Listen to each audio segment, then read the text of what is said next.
Let's turn then to our top talking point. Is the Congress just lurching from one crisis to another?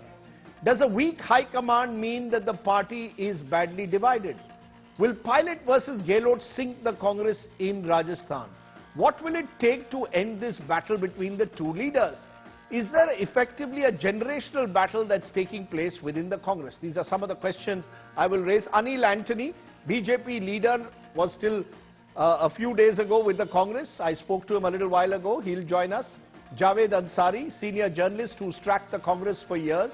Sanjay Jha, political analyst, joining us. We hope to be joined by T.S. Singhdev, the Chhattisgarh minister also. But let's come first to you, Sanjay Jha, because you've been a great supporter of Sachin Pilot. You've even gone to the extent of saying Mr. Pilot could be a potential future face of the Congress. And here he is, staging a dharna against his own government effectively and being accused in a way of anti-party activity. Where does this leave Sachin Pilot? He seems at the moment as a leader who's got nowhere to go.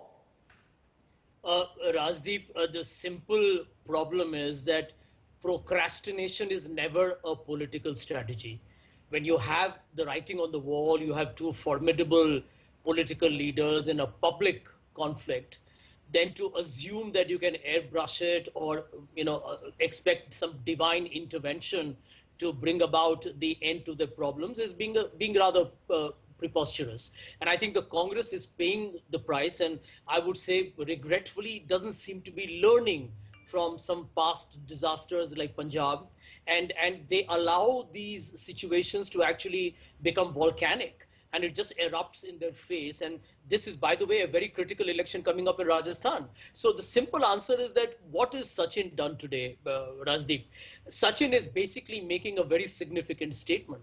He's saying that political corruption of the opposition, which is the BJP, is something that the government of the day, which is led by Mr. Gehlot, is not really actively working on. And that by itself is actually going against the manifesto promise. So what he's doing is what I would call is very strategic and smart politics, because Mr. Gehlot has been very publicly, against the option of Sachin becoming the chief minister. But the truth is this, Rajdeep, that if those people who say that this is an anti-party activity, I mean, they have to look in the mirror, because if Mr. Gehlot's insurrection of his own MLAs during the time of the Congress president election was not an anti-party activity, then how can Sachin sitting on a fast and asking for action against the BJP on corruption be deemed as anti-party? I think the simple, straightforward answer to you is that the Congress leadership, now under Mr. Kharge, I was expecting that they would move quickly to troubleshoot it.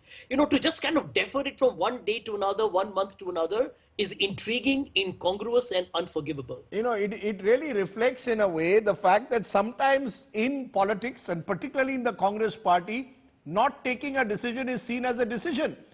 Javed Ansari, is this a sign of a weak high command that is unable to enforce its writ over two leaders who've been fighting with each other for the last 5 years? It's not as if this started with the dharna today. For the last 5 years, Sachin Pilot and Ashok Gehlot have been at war with each other.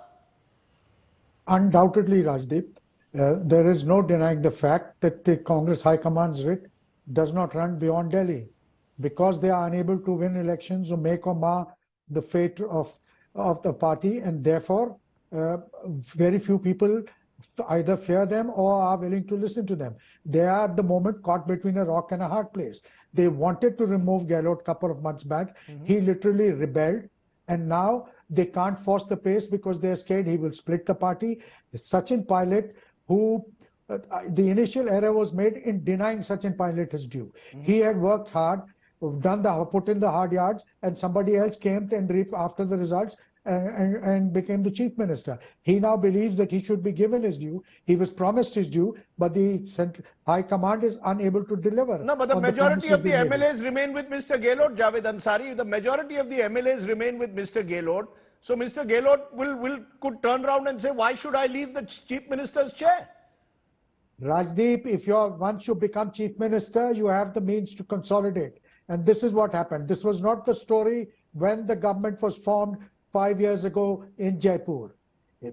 He became chief minister not on the support of the MLAs, but courtesy some of his friends powerful friends in and around the Central High Command.